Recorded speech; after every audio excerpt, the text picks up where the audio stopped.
tarde a todos, aos meus colegas de corte, doutor Diego, doutora Jamile. Uma imensa satisfação estar na companhia dos colegas para apreciar esse julgamento e ao final, dar as notas na nossa competição. Quero cumprimentar também os competidores e já parabenizá-los por participar desse evento, que é o primeiro que se realiza no Brasil. Tá certo?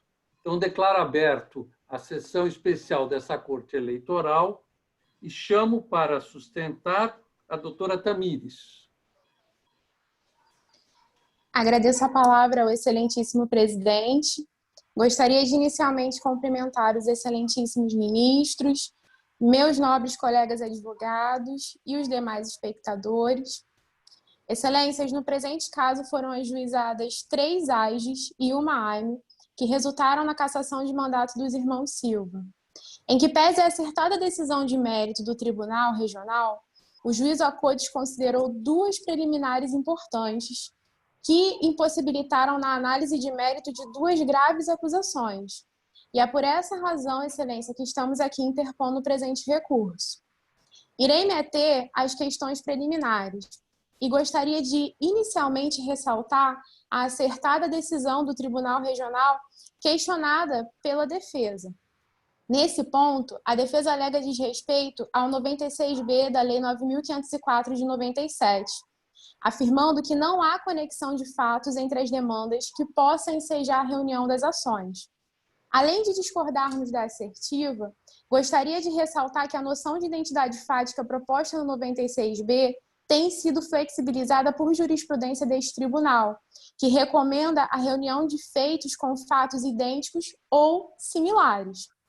Ainda que as excelências não considerem a similitude de fatos entre as ações, gostaria de lembrar que o parágrafo 3º do artigo 55 do CPC admite a reunião de ações tão somente pelo risco de decisões conflitantes, mesmo que não haja efetiva conexão de fatos.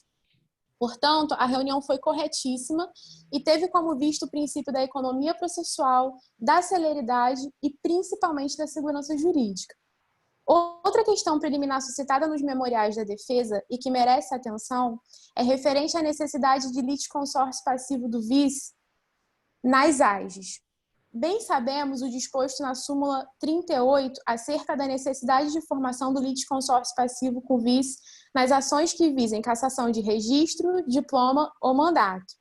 Concordamos que essa disposição não foi respeitada nas AIGs. Entretanto, solicitamos que essa questão seja apreciada à luz do artigo 209 do Código Eleitoral, que pressupõe a efetiva demonstração de prejuízo para a decretação de nulidades. No caso concreto, apesar de não figurar como passivo nas AIGs, o vice figura corretamente como litisconsórcio da AIME, com a qual as AIGs foram reunidas antes mesmo da fase instrutória. Portanto, não há efetiva demonstração de prejuízo, visto que foi oportunizado ao vice exercer seu direito de ampla defesa e contraditório. Então, por força do 219, não podemos falar em nulidades. Com relação às preliminares que merecem reforma da decisão anterior, a primeira delas refere-se à consideração de litisconsórcio passivo necessário entre os acusados, o gerente de um dos estabelecimentos do senhor João Silva e o presidente de um centro espírita. Essa decisão impediu a análise do mérito das acusações de captação ilícita de sufrágio e abuso de poder religioso. Sobre este ponto, podemos categoricamente afirmar que não há litisconsórcio necessário entre os beneficiários da conduta e quem a praticou, consoante com o entendimento firmado por esta egrégia corte. A formação de litisconsórcio... Pois não, excelência. Me permite intervenção? Oi? Me permite intervenção em relação ao litisconsórcio? Desculpa, eu não escutei. Você me permite uma intervenção em relação ao litisconsórcio? Sim, com certeza, excelência. Essa corte tem um entendimento do ministro Olavo Fernandes em relação à teoria da asserção. Eu observando os autos, eu verifiquei que tanto o o gerente do restaurante quanto o pastor, eles são citados nominalmente na petição. Então, vocês verificaram essa questão a respeito de, em ele sendo citado, ele ter que constar no polo passivo da demanda? Sim, nós verificamos e nós gostaríamos de reafirmar, Excelência, que só há litisconsórcio passivo necessário quando houver previsão legal expressa ou quando, por força da natureza jurídica da ação, cada pessoa que figura no polo passivo vai ser atingida de forma igualitária pela decisão da ação, o que não ocorre no presente caso. Por isso, nós gostaríamos de reiterar a desnecessidade desse litisconsórcio necessário, tendo em vista que o resultado das AGES e da AIME é a cassação de mandato. E não existe mandato com relação ao gerente e ao líder religioso nesse caso. Se respondi a questão, agradeço pela pergunta, Excelência. Gostaria de prosseguir dizendo que a segunda preliminar que merece reforma da decisão anterior é sobre a ilicitude de provas de gravação ambiental, que na decisão anterior elas foram consideradas ilegais, o que também impediu a devida avaliação acerca da acusação de captação ilícita de sufrágio.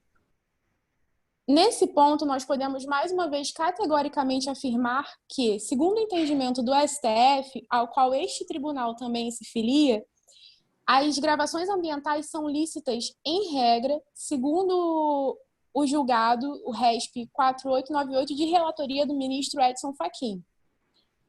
Por fim, gostaria de ressaltar que, nos termos do artigo 1013, parágrafo 3º do Código de Processo Civil, a presente demanda já se encontra madura em imediata condição de julgamento por este tribunal, vez que toda a dilação probatória foi observada e, portanto, ainda que o mérito não tenha sido apreciado pelo juízo anterior, por força da teoria da causa madura, ele pode ser apreciado por esta Corte. Agradeço a palavra.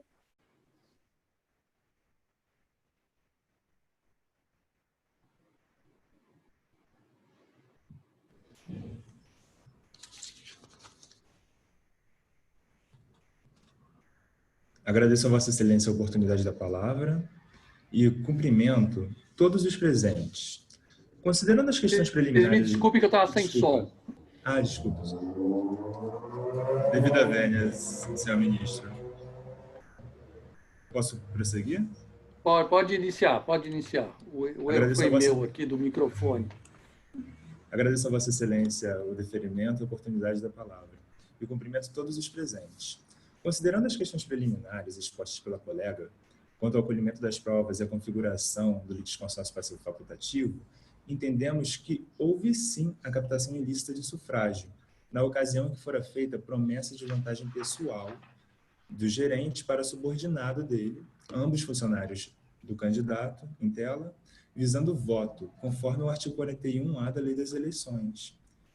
No caso dos autos, o gerente disse que, caso os irmãos Silva ganhasse, a vida dos funcionários melhoraria, e com clara promessa de cargos, o que, evidentemente, é uma promessa de vantagem pessoal em troca de voto, o que configura o que está disposto no artigo 41A da Lei das Eleições, sobre captação ilícita de sufrágio. Além disso, configura abuso de poder religioso a menção das qualidades dos candidatos em reunião do Centro Espírita, às vésperas da eleição, onde o líder religioso proferiu diversos elogios aos candidatos ali presentes em evidência. Cabe ressaltar que tal conduta possui dois vieses. Um é o viés do poder carismático, do poder reverencial que os fiéis têm daquele líder religioso. E o outro é o viés econômico propriamente dito, porque a exposição de fala, a utilização de um espaço público e público, o que pode ser aferido economicamente. Por isso entendemos o abuso do poder religioso como uma face do abuso do poder econômico. E sendo vedado também a configuração de doação irregular de pessoa jurídica a candidato, o que ocorre, já que podemos mensurar o valor do tempo de exposição que fora feito em benefício do candidato em local vedado. Tendo sido observado... Doutor Maurílio, por favor. O senhor podia explanar mais essa questão do abuso do poder religioso? Sim. Agradeço imensamente a palavra e o questionamento de Vossa Excelência. E o abuso do poder religioso, nesse caso, ele ocorre dentro do centro espírita. E por que configuramos ele tal como se fora o abuso do poder econômico? Porque ali há exposição de tempo, de fala, há o espaço em que ganha-se evidência os candidatos ali mencionados em vésperas de eleição, desvirtuando a finalidade religiosa que haveria naquele ambiente. E tal, como podemos mencionar economicamente esse período de exposição, entendemos que há o abuso de poder econômico ali naquele local. E prosseguindo... Eu tenho uma intervenção em Doutor relação Mauri, por favor, doutor Diego, Por por favor. favor. doutor Doutor Mauri, Diego. ainda nessa seara, em relação a se o abuso de poder religioso ele configuraria uma questão de abuso de poder econômico ou não, mas, pelo que eu observei dos autos, eu queria que você pudesse comentar isso, a conduta abusiva, às vezes, ela é uma conduta que é reiterada, e eu observei que foi um único evento. Então, Apesar de... Desculpa. eu queria que você abordasse mais um pouco se de fato há um abuso num evento isolado. Agradeço a oportunidade e o questionamento. E gostaria de dizer que, apesar de ser isolado, tal evento ocorreu às vésperas do pleito. Ou seja, o que torna mais evidente a utilização da imagem dos candidatos. E por isso que há o abuso, mesmo que não seja reiterado, foi um momento propício para que possa ter acontecido. E com cerca de 200 pessoas que estavam tidas naquela reunião, que poderia se multiplicar e gerar influência. Por isso, entendemos pela configuração do abuso do poder religioso em tal evento, mesmo que tenha sido isolado, e não tenha sido uma conduta reiterada. Tendo sido observado os méritos de tais fatos, partimos para a análise do mérito do acórdão proferido pelo Tribunal Regional Eleitoral do Paraná, o qual acertadamente decidiu pela configuração da propaganda antecipada, no caso em tela. No entanto, devido à vênia à defesa, entendemos estar equivocada no sentido de que ao entendimento da defesa apenas configura a propaganda antecipada se houver o pedido explícito de voto. No entanto, o ministro Fux entendeu que a propaganda com gastos acima do padrão alcançado pelo candidato médio, esta é ilícita. Sendo assim, no caso concreto, temos um exemplo de propaganda ilícita, mesmo sem haver o pedido expresso de voto, pois foi aferido um valor vultuoso no qual fora o dobro do período trabalhado na campanha eleitoral. E por isso entendemos a gravidade da conduta. E por que entendemos a gravidade da conduta e não a potencialidade de alterar o pleito? Porque houve alteração legislativa em 2010 que tem como preceito o entendimento da gravidade da conduta na lisura do pleito. E podemos observar também que tal precedente ele chega a ser desproporcional a outros casos, como, por exemplo, da senadora Selma, visto a quantidade do valor econômico. Outro ponto também acertado em tal decisão foi ao uso indevido dos meios de comunicação.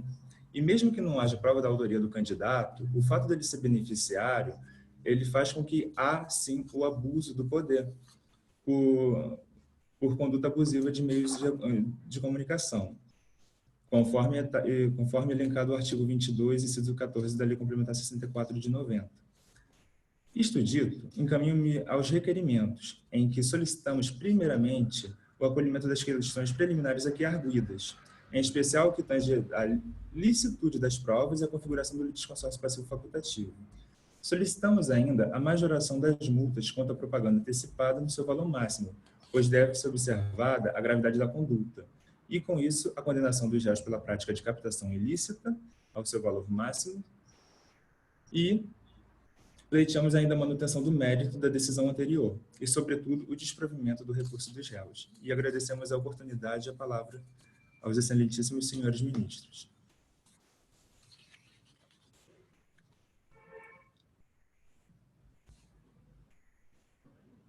Desculpa, doutor Geraldo, o fone do senhor.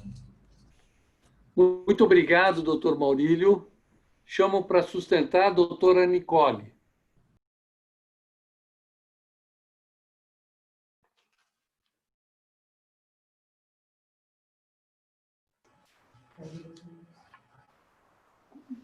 Pode iniciar, doutora Nicole. Excelentíssimo, muitíssimo obrigada. Cumprimento o excelentíssimo ministro, presidente da Corte, os demais ministros presentes, saúdo o ilustre representante da Procuradoria-Geral Eleitoral, igualmente cumprimento o advogado da parte adversa, os demais colegas que hoje nos acompanham. Agradeço a oportunidade, excelências, e manifesto aqui a nossa satisfação em prol da democracia de atuar nesse caso, representando os senhores João e José Silva.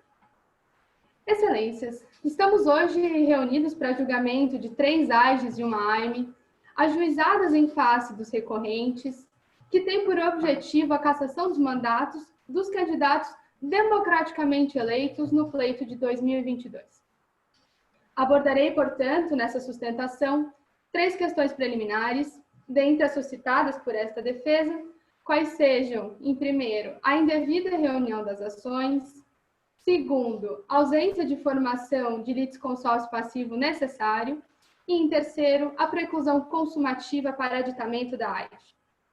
Pois bem, senhores, o senhor João e o senhor José, respectivamente, foram eleitos para governador e deputado federal pelo estado do Paraná com expressiva votação. 68% dos votos válidos elegeram o chefe do executivo estadual, e o que não ocorria desde 1988, o chefe do executivo foi eleito em primeiro turno. Não menos prestigiado, excelências, o senhor José consagrou-se o candidato a deputado federal mais votado do país. Os candidatos, excelências, foram escolhidos pela população e representam a verdadeira vontade do povo, que manifestou, inclusive, em pesquisa no período eleitoral, clara preferência pelos candidatos que nunca ocuparam um cargo eletivo, e essa população confiou nesses novos representantes, que são capazes de praticar a nova política, afastados de práticas de corrupção. Nesse sentido, excelências, carregando essa mensagem e o comprometimento com seus eleitores, posso afirmar aqui que não praticaram quaisquer atos que pudessem ferir a normalidade e a legitimidade do pleito. Os pedidos de cassação, excelências, e de decretação de inelegibilidade formulados nessas ações pretendem violar a soberania popular, de modo que a manifestação e a manutenção, em verdade, da decisão que ora recorremos implica na substituição do voto da população por uma decisão judicial.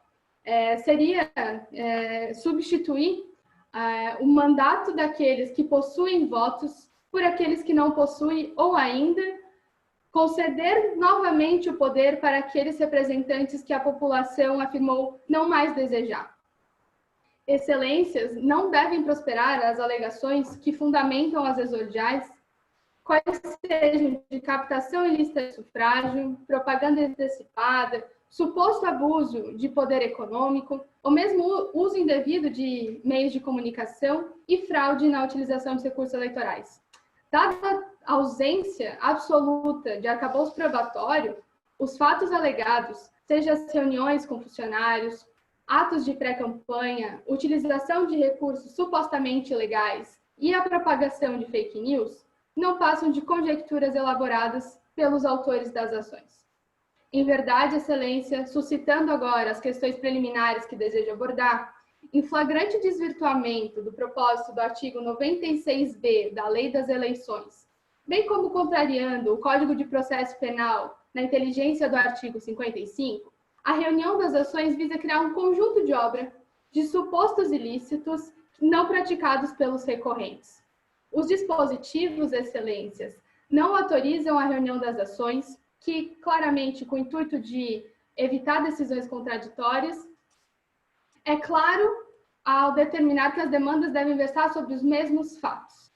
A jurisprudência dessa Corte, excelências, de acordo com o RO 186, 638, de relatoria da excelentíssima ministra Rosa Weber, assentou entendimento sobre a reunião das ações apenas em casos de mesmos fatos, o que não acontece aqui. Ainda em sede preliminar, excelências, é imperioso destacar que as 3 AGEs não preencheram o pressuposto legal essencial para o ajuizamento da demanda, qual seja a formação do litisconsórcio passivo necessário. Verifica-se que o candidato a vice-governador não está presente na lide, em veemente conflito com a disposição da súmula 38 desta Corte. Neste ponto, excelências, constitui-se vício insanável, considerando que o prazo de ajuizamento da demanda e mesmo a emenda da inicial se encerra com o decurso do prazo para a propositura da ação. Em caso de AGE, como é conhecido, como é sabido, esse prazo se encerra com a diplomação dos candidatos, que ocorreu em 18 de dezembro de 2022. Este mesmo prazo, excelência, é invocado, então, para afastar o aditamento promovido, pelo Ministério Público da AGE, em razão de preclusão consumativa, excelências. O Ministério Público propôs aditamento 4 meses depois da estabilização da demanda. E, nesse sentido, opõe-se... Opa!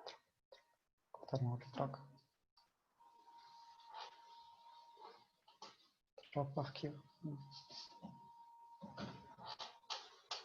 Excelentíssimo ministro Geraldo, não conseguimos lhe ouvir.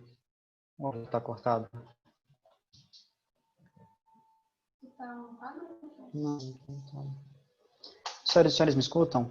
Ministros? Deixa eu falar um minuto, rapidinho. Eu gostaria que a doutora Nicole encerrasse em 10 segundos a fala dela, por favor. Excelentíssimo, agradeço. A nossa contagem de tempo não previa que tinha extrapolado o tempo. Nesse sentido, excelência, além do aditamento que eu estava concluindo, o prazo de ajuizamento, então, a possibilidade de proceder ao aditamento não era mais possível, o que enseja que as provas juntadas pelo Ministério Público naquela ocasião não sejam admitidas no processo, portanto, afastadas e, consequentemente, as alegações trazidas na oportunidade. Agradeço a oportunidade de concluir a minha fala e, desde já, passo a palavra ao meu colega, Luiz Gustavo. Agradeço. Doutora Nicole, só uma observação para a senhora. A questão do prazo nas cortes é fundamental. É uma coisa importante porque, na verdade, essa nossa corte é um estudo, é um aprendizado, é um ensaio para um futuro promissor que vocês terão. Chamo para a sustentação o doutor Luiz Gustavo. Precisa destravar o som. Doutor Luiz Gustavo.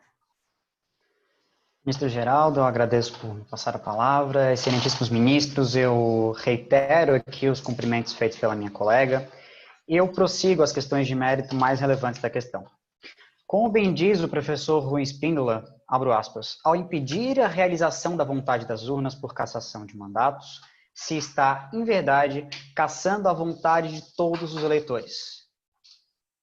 Ministros, antes ainda de adentrar ao mérito, é importante que se diga que a Convenção Americana de Direitos Humanos, recepcionada no Brasil pelo Decreto 678 de 92, no seu artigo 23, prevê que todo cidadão deve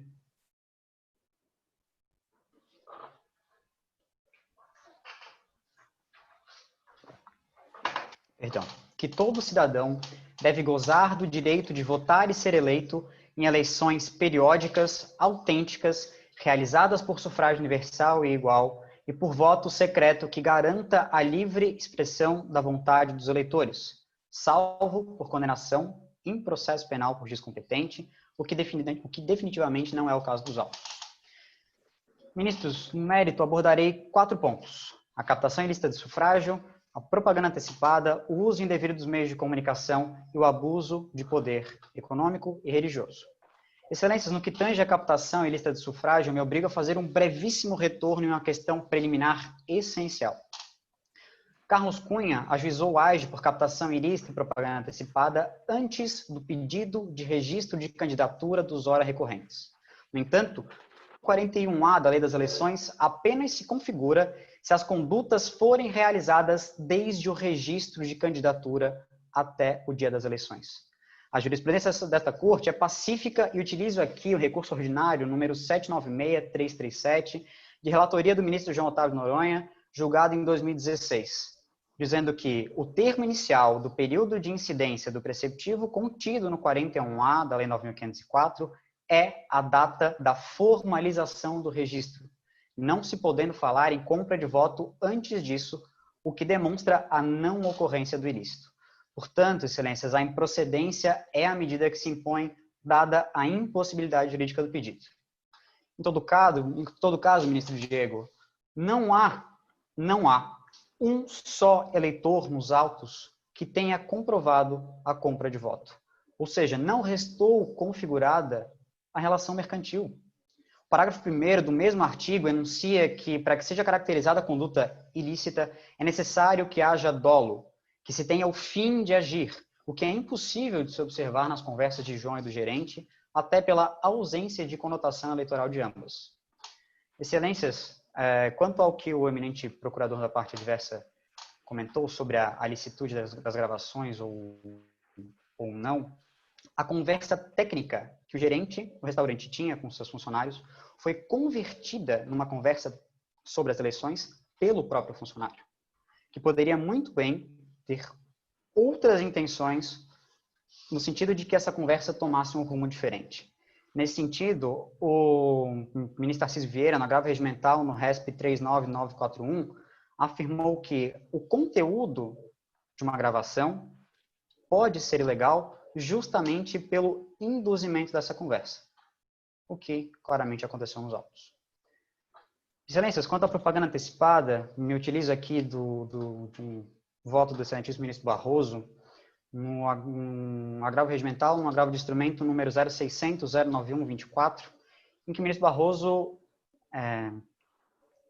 de maneira exímia, disse que deve-se observar 3 parâmetros para concluir pela existência de propaganda antecipada ilícita, sendo eles a presença de pedido explícito de voto, a utilização de formas proscritas durante o período oficial de campanha e 3, a violação da igualdade de oportunidades entre os candidatos. Excelências, tanto o Ministério Público quanto o acórdão da Corte Regional expressamente reconheceram a ausência de pedido explícito de voto. Todos os atos realizados são permitidos ou não são vedados pela lei eleitoral. E 3, ministros, nenhum ato realizado violou o direito de outro pré-candidato a realizar a mesma conduta. Consequentemente, também não violou a igualdade de oportunidades. Portanto, não pode ser configurada a propaganda antecipada. Quanto ao uso indevido dos meios de comunicação, nos chama a atenção, ministros, a fragilidade e a própria idoneidade das provas. O artigo 22 da Lei Complementar 6490 seleciona que, para apurar o uso indevido dos meios de comunicação social, são necessárias as indicações de provas que devem ser robustas e incontroversas. Faço aqui uso de um voto do ministro Henrique Neves no recurso ordinário 138069, julgado em 2017, em que, à época, o ministro expôs que a aferição do uso indevido dos meios de comunicação deve estar de acordo com a gravidade da situação revelada pela prova dos autos. Excelências, não há comprovação nos autos do teor das entrevistas, não há degravação de nenhuma delas. Não há ata notarial, seja das entrevistas ou das conversas de WhatsApp. Não há uma testemunha sequer que tenha escutado as entrevistas e relatado seu conteúdo. Não há prova concreta de que essas entrevistas, inclusive, tiveram conotação eleitoral. Ainda assim, ministra Jamile, caso seja possível crer na capacidade probatória dessas provas, os fatos descritos foram graves o suficiente para ferir a lisura e a normalidade do pleito? O professor Valberagra leciona no seu Manual de Direito Eleitoral que a gravidade somente se revela quando é demonstrado que as dimensões das práticas abusivas são suficientes à quebra do princípio da isonomia, em desfavor dos candidatos que não se utilizam dos mesmos recursos. Excelências, os pré-candidatos utilizaram-se dos mesmos recursos, deram entrevistas à mesma rádio e podem muito bem simplesmente ter recusado novos convites para participar de outras entrevistas. Além disso, extrai-se do RESP número 22504, de relatoria do ministro Jorge Mussi, que o uso indevido dos meios de comunicação social não pode ser presumido. Então, reitera-se aqui que as provas não são robustas a ponto de justificar a cassação de mandatos recorrentes. Tratando do abuso de poder econômico, o último ponto que tratarei, o abuso de poder será, na realidade, subdividido em abuso de poder econômico e religioso. Excelências, é bom que se deixe claro que a prestação de contas dos ora recorrentes foi aprovada pela Justiça Eleitoral. Não há que se falar em abuso também por 3 motivos. Primeiramente, reitero aqui que a prestação de contas foi aprovada e essa mesma Justiça Eleitoral não mencionou a diferença de gastos entre o período de pré-campanha e o período de campanha como indicativo de irregularidade. Segundo motivo, as devidas alterações de prazo realizadas pela Emenda Constitucional número 107 de 2020 transformaram a pré-campanha em um período de 8 meses, enquanto que a campanha propriamente dita tem apenas 45 dias. Ou seja, em um período 5 vezes maior, os pré-candidatos gastaram proporcionalmente 3 vezes menos, fato que por si só não configuraria o abuso. E terceiro, é evidente a ausência de prova da natureza eleitoral dos gastos efetuados durante a pré-campanha.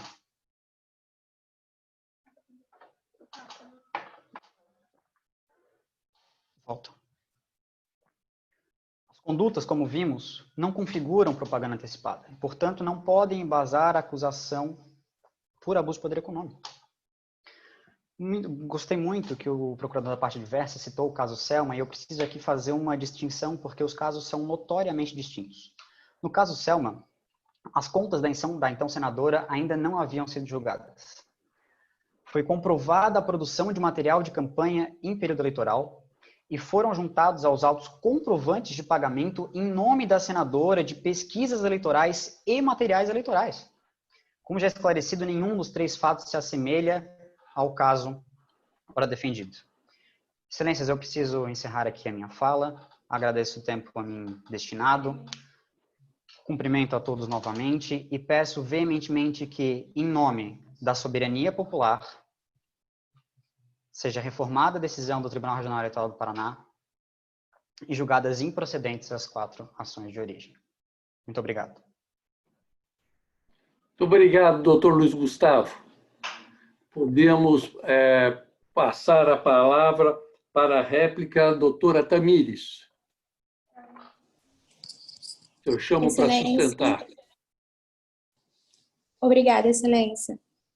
Gostaria de me ater ao fato falado pela defesa sobre o aditamento do MP, dizendo que a jurisprudência do TSE estabelece, sim, que não é possível o aditamento posterior ao prazo da ação quando se pretende alterar pedido ou causa de pedir. Entretanto, nenhum dos 2 fatos foi alterado. O pedido continua o mesmo, a cassação de mandato dos senhores João e José Silva, e a causa de pedir também continua a mesma, tendo em vista que trata-se de espécie de abuso econômico já previamente constante na inicial. Nesse sentido, também cabemos relembrar o artigo 23 da LC 64 de 90, que dispõe que o tribunal formará sua convicção pela livre apreciação dos fatos públicos e notórios, dos indícios e presunções e provas produzidas, atentando-se para as circunstâncias ou fatos ainda que não indicados ou alegados pelas partes, mas que preservem o interesse público e a lisura eleitoral. Excelências, o abuso de poder religioso é fato gravíssimo e fere frontalmente a lisura eleitoral. Portanto, nós pedimos que seja desconsiderado o pedido da defesa com relação ao aditamento e gostaria de, nessa oportunidade, mais uma vez, reiterar os nossos pedidos, solicitando a manutenção do mérito da sentença anterior a reforma das decisões preliminares para que, no mérito, possa ser apreciada a questão sobre captação ilícita de sufrágio e abuso de poder religioso. Agradeço a palavra, Excelência. Muito obrigado, doutora Tamires. Chamo para a tréplica doutor Luiz Gustavo. Isso, Geraldo, antes de iniciar a minha tréplica, eu preciso questionar. No tempo das perguntas respondidas pelos outros procuradores, foi de cerca de 4 minutos, e esse tempo foi usado para responder questões muito importantes que nós gostaríamos de tratar sobre. Então, eu gostaria que fosse acrescido pelo menos mais 2 minutos na minha tréplica. É possível? Concedido. Concedido. Excelentíssimo ministro, muito obrigado. Portanto, eu preciso tratar rapidamente sobre a fraude alegada na ANE. Senhores ministros, a alegação de fraude teve apenas 2 objetivos. O primeiro deles foi afastar a atenção dos senhores quanto ao questionável interesse recursal do Partido Comunista, e o outro de confirmar o atentado à renovação política que os autores das ações pretendem cometer. Por sinal, excelências, o Partido Comunista agiu mais ou menos como uma fera que aguarda sua vítima em silêncio, concedendo apoio durante toda a campanha de João Silva e se voltando contra a própria chapa a qual esteve coligado durante a campanha. Quanto ao abuso de poder religioso, excelências, mesmo sabendo que não há previsão legal, muito me intriga como é possível presumir que todos os presentes que estavam naquela reunião acreditam em Deus. Como é possível afirmar que todos os fiéis seguirão as orientações passadas pelo padre, pastor ou presidente de centro espírita, considerando que essa reunião tratada nos autos, inclusive, não tinha caráter de culto? A fragilidade do suposto ilícito não é capaz de fundar uma cassação de mandato por abuso de poder religioso. Excelências, resumidamente, é preciso dizer que a preclusão consumativa do aditamento da exordial pretendido pelo Ministério Público, realizado aproximadamente 4 meses após a estabilização da demanda, teve clara ofensa ao prazo decadencial de ajuizamento da AEG. Aproveitando esse ensejo, as provas juntadas intempestivamente pelo MP, tanto essas provas quanto as outras constantes nos autos, não são graves e incontroversas a ponto de cassar os mandatos de João e José da Silva. Novamente, é pertinente que se repita que todos os atos realizados durante a pré-campanha não são vedados pelo artigo 36A e não houve pedido explícito de voto.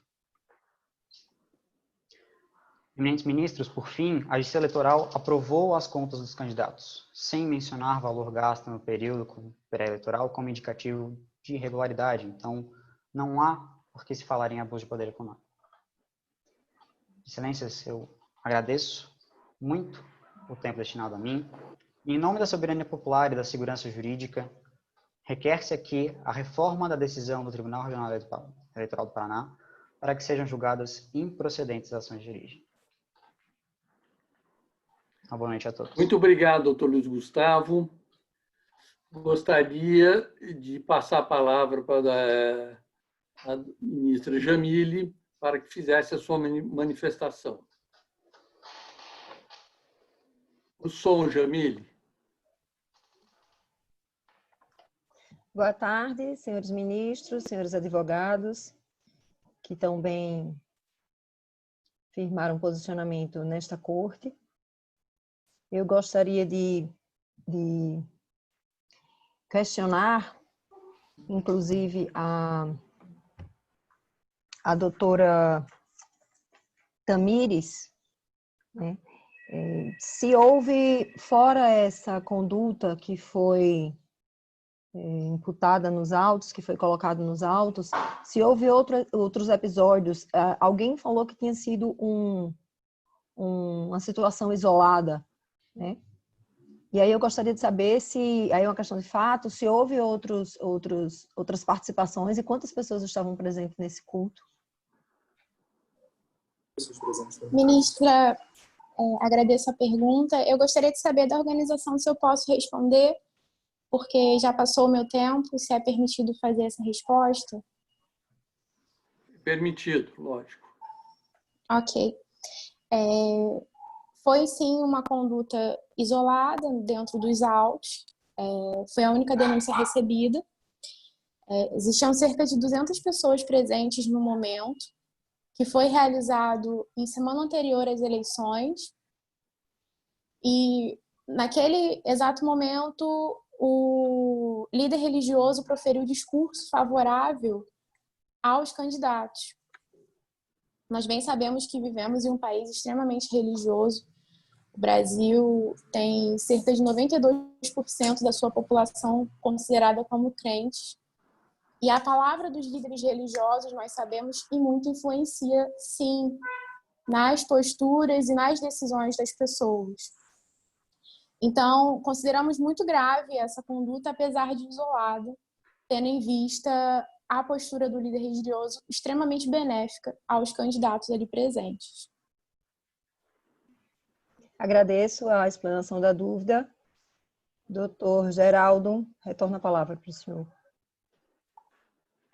Doutor Diego, passo-lhe a palavra para suas manifestações aqui ao final. Obrigado, presidente Geraldo. Cumprimento minha colega de corte, doutora Jamile. Parabenizo os advogados de ambas as partes, cada um defendendo a sua tese de forma fundamentada, com os estudos que puderam fazer, demonstrando um olhar criterioso nas teses. Queria eu ter, na minha época de graduação, ter tido a oportunidade de participar de um evento dessa magnitude, dessa organização. Sintam-se honrados em ter participado, assim como eu estou me sentindo na qualidade de avaliador, mesmo independente de qualquer resultado ou vitória. Só o estudo que vocês desenvolveram para responder esse caso, que não foi um caso simples, tá, gente? Assim, eu tenho uma atuação no direito eleitoral há mais de 10 anos e esse caso não foi um caso simples, um caso cheio de nuances, e vocês desenvolveram bem a tese que lhes foi proposta. Então, eu só tenho a parabenizar todos, agradecer a Abradep, ao IPRAD, à EGE, ao Conselho Federal da OAB pelo evento e desejar sorte e sucesso na vida de todos. Muito bem. Eu quero, antes de finalizar essa sessão, cumprimentar todos os organizadores, parabenizando pelo evento. É uma coisa que eu pessoalmente julgo como maravilhosa, é um grande incentivo à boa formação profissional dos futuros advogados. Quero cumprimentar especialmente a doutora Jamile por ter cedido seu tempo, que é uma profissional, doutor Diego, da mesma forma, para parabenizá-los pela essa colaboração com essa competição. E aos acadêmicos, quero dizer, independentemente do resultado, como o doutor Diego falou, é uma oportunidade ímpar que vocês têm na vida. E aproveitem. Quero sucesso a todos e até uma próxima oportunidade. Muito obrigado, doutora Laila. Encerro essa sessão eleitoral. Obrigado. Muito obrigada. Em nome da comissão, agradeço aos nossos excelentíssimos avaliadores aqui presentes e tão dedicados a brilhantando nossa competição, que com certeza é uma vivência única para todos os acadêmicos. Queria eu também, na época da universidade, ter tido essa experiência. Doutor Geraldo, mais uma vez presidindo a sessão lindamente. Doutor Diego, doutora Jamile, muito obrigada. E meus parabéns às equipes que fizeram suas arguições brilhantemente. Nossas expectativas estavam altas, mas elas foram superadas. Eu estou muito feliz de participar dessa competição como organizadora e ver o desempenho de tanta gente boa. Dito isto, encerraremos a sala. Mais uma vez, obrigada e até as próximas etapas. Tchau, tchau.